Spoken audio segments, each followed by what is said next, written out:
नमस्कार दोस्तों, कैसे हैं आप सभी? स्वागत है आपका अपनी इस नई वीडियो में। तो आज हम डिस्कस करेंगे आप सभी के सामने 25 तारीख में जो सेकंड मीटिंग में आपका पेपर हुआ है यूपी पुलिस का, उसको एनालाइज करेंगे पूरी इंपॉर्टेंट के साथ में। तो जिन बच्चों ने पेपर दिया है वो ईमानदारी पूर्वक जरूर बताएं कि कितने उन्होंने गलत किए हैं और कितने सही किए हैं, मिलान करके जरूर बताएं कमेंट में, ठीक है? तो चलिए वीडियो को स्टार्ट करते हैं बिना देरी के हुए।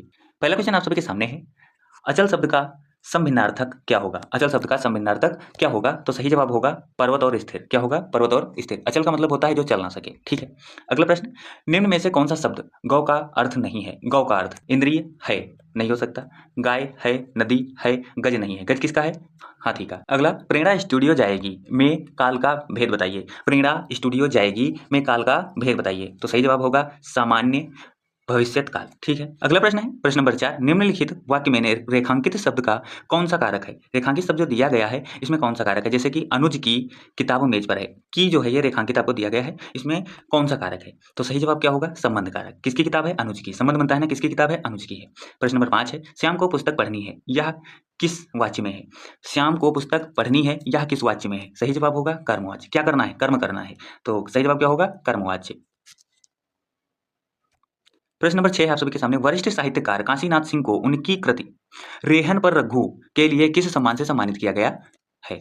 किस सम्मान से सम्मानित किया गया है? तो सही जवाब होगा साहित्य अकादमी। किससे? साहित्य अकादमी से। अगला प्रश्न नंबर 7 है आप सभी के सामने, गौ शब्द का वचन पहचानिए। गौ शब्द का वचन शब्द पहचानिए। तो क्या होगा? एक वचन होगा। गो क्या होता है? एक वचन होता है। कामायनी के रचनाकार हैं। कामायनी किसकी रचना है? जयशंकर प्रसाद की है। किसकी है? जयशंकर प्रसाद की है। प्रश्न नंबर 9 है आप सभी के सामने, निम्न में से कौन सा शब्द तत्सम है? सही जवाब होगा आलस्य। ऑप्शन नंबर सी एकदम राइट हो जाएगा। प्रश्न नंबर 10 है, वह कौन सा समास है जिसका उत्तर पद प्रधान होता है किंतु प्रथम पद द्वितीय पद की विशेषता बतलाता है? सही जवाब होगा कर्मधारय समास। ऑप्शन नंबर एकदम राइट हो जाएगा। प्रश्न नंबर 11 है, ज्ञानपीठ पुरस्कार किस भाषा से संबंधित है? ज्ञानपीठ पुरस्कार किस भाषा से संबंधित है? तो सही जवाब होगा संविधान की 8वीं अनुसूची की सभी भाषाओं से। संविधान की 8वीं अनुसूची की सभी भाषाओं से। प्रश्न नंबर 12, निम्नलिखित में से कौन सा स्वर नहीं है? ए स्वर है, आ स्वर है, उ स्वर है, अइया जो है वो स्वर नहीं है। ऑप्शन नंबर बी एकदम राइट हो जाएगा। प्रश्न नंबर 13 है, निम्नलिखित में से वाक्य के शुद्ध रूप का चयन कीजिए। विदुषी महिला थी वह, नहीं हो सकता। वह एक महिला विद्वान थी, नहीं हो सकता। वह एक महिला विद्वान थी, हो सकता है, लेकिन इसमें विद्वान के लिए विद्वान जो होता है वह व्यक्ति होता है, ना कि महिला, तो यह नहीं हो सकता। वह एक विदुषी महिला है। देखिए, विद्वान का अगर अनेकार्थी शब्द पूछा जाए, पर्याय पूछी जाए, तो क्या होता है? महिला के लिए विदुषी होता है। स्त्रीलिंग अगर पूछा जाए विद्वान का, तो वह क्या होता है? विदुषी होता है, ठीक है। तो राइट आंसर क्या होगा? Option number D. चलिए आगे बढ़ते हैं। प्रश्न नंबर 14 है, जिसकी तुलना ना की जा सके, वाक्यांश के लिए एक शब्द होगा तो अतुलनीय होता है। क्या होता है? अतुलनीय, जिसकी तुलना ना की जा सके। मौन का विलोम होगा, मौन। मौन का होता है मुखुर। क्या होता है? मुखुर। यामा के रचयिता हैं। यामा के रचयिता कौन है? तो महादेवी वर्मा है, आप सभी को पता है। महादेवी वर्मा की रचना अगर पूछी जाए तो कौन सी है? यामा है, ठीक है। अगला प्रश्न नंबर 17 है, मंदिर मदिरा युग्म का उपयुक्त अर्थ वाला युग्म कौन सा होगा? गुफा, बड़ा गुफा, अश्वशाला। राइट आंसर क्या होगा? Option number B. तो 18 की तरफ बढ़ते हैं। क्वेश्चन नंबर 18 कहता है, कौन सा वाक्य शुद्ध है? वृक्षों पर कोयल कूक रही है। वृक्षों पर नहीं, वृक्ष पर कोयल कूक रही है, ये गलत हो जाएगा। गलियों को चौड़ा करना आवश्यक है। गलियों को चौड़ा करना आवश्यक है। राइट आंसर क्या हो जाएगा? यही वाला। ऑप्शन नंबर सी एकदम राइट हो जाएगा। ई, बड़ी ई, छोटाऊ, बड़ाऊ किस प्रकार के स्वर हैं? तो सही जवाब होगा समृद्ध स्वर। कौन से हैं? समृद्ध स्वर। प्रश्न नंबर 20 है, निम्न में प्रेरणार्थक क्रिया है। निम्न में प्रेरणार्थक क्रिया है तो क्या है? जगाना। क्या है? जगाना। निम्नलिखित में से अर्धविराम का चिन्ह कौन सा है? अर्धविराम की अगर बात करी जाए तो कौन सा है? ऑप्शन नंबर बी एकदम राइट हो जाएगा। प्रश्न नंबर 22 है, अरे उसने तो कमाल कर दिया, वाक्य क्या है? सही जवाब क्या होगा? विस्मयवाचक। कौन सा है? विस्मयवाचक। चलिए अगले क्वेश्चन की तरफ बढ़ते हैं। अगला क्वेश्चन है 23 नंबर, कल कानन कुंडल मोर पखा उर्पे बनमाल विराजत है। इस काव्य पंक्ति में कौन सा अलंकार है? तो सही जवाब होगा अनुप्रास अलंकार। ऑप्शन नंबर सी एकदम राइट हो जाएगा। प्रश्न नंबर 24 है, चरण कमल बंदो हरिराई में कौन सा अलंकार है? चरण कमल बंदो हरिराई में कौन सा अलंकार है? तो सही जवाब होगा ऑप्शन नंबर ए रूपक। 25 नंबर है, यदि बारिश होती तो सूखा ना पड़ता। इस वाक्य में काल का कौन सा रूप है? यदि बारिश होती तो सूखा ना पड़ता, इस वाक्य में कौन सा काल है? ठीक है, सही जवाब क्या होगा? हेतु हेतु मद भूतकाल। कौन सा है?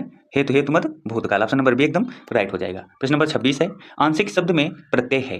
आंशिक शब्द में प्रत्यय है, प्रत्यय कहाँ लगता है? पीछे लगता है। पीछे क्या है? इक है। ऑप्शन नंबर ए जो है एकदम राइट हो जाएगा। अगला प्रश्न है, निम्न में से कौन सा शब्द स्त्रीलिंग है? रूप है, रूप होता है, आय होती है, आय होती है, ये पहचान होती है। देखिए, होती है या क्या होता है? स्त्रीलिंग होता है या क्या होता है? पुल्लिंग होता है। ठीक है, तो राइट आंसर क्या होगा? ऑप्शन नंबर बी एकदम करेक्ट हो जाएगा। अगला प्रश्न 28 है, हेडमास्टर शब्द में किस उपसर्ग का प्रयोग किया गया है? किस उपसर्ग का प्रयोग किया गया है? तो सही जवाब होगा हेड का। किसका? हेड का। अगला प्रश्न नंबर 29 है, प्रत्यंग किस समास का उदाहरण है? प्रत्यंग किस समास का उदाहरण है? तो सही जवाब क्या होगा? अव्ययी भाव। क्या होगा? अव्ययी भाव। प्रश्न नंबर 30, काठ की हांडी बार बार नहीं चढ़ती का अर्थ क्या होगा? लकड़ी का बर्तन आग से जल सकता है। नहीं, गलत है। दुर्भाग्य की मार बार बार नहीं होती। गलत है।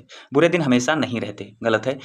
छल कपट का व्यवहार हमेशा नहीं चलता। एकदम राइट हो जाएगा। ऑप्शन नंबर डी एकदम करेक्ट आंसर है।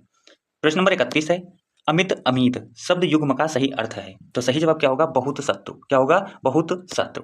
प्रश्न नंबर 32 है, आकाश का पर्यायवाची है। आकाश का पर्यायवाची है तो क्या है? व्योम है। क्या है? व्योम। ऑप्शन नंबर ए एकदम करेक्ट हो जाएगा। आपने पेपर दिया होगा, आपको 33 से 37 तक एक गद्यांश दिया गया था, जो आप लोगों ने पढ़ के क्वेश्चन दिया होंगे। तो मैं आप सभी को क्वेश्चन के बारे में बताने वाला हूँ और उनके आंसर बताऊंगा जो करेक्ट आंसर है। ठीक है, चलिए मिला लेते हैं। तो आइए, प्रश्न क्या कहता है? प्रश्न नंबर 33 है, गद्यांश के अनुसार अपने सपनों को साकार करने के लिए हमें क्या करना चाहिए?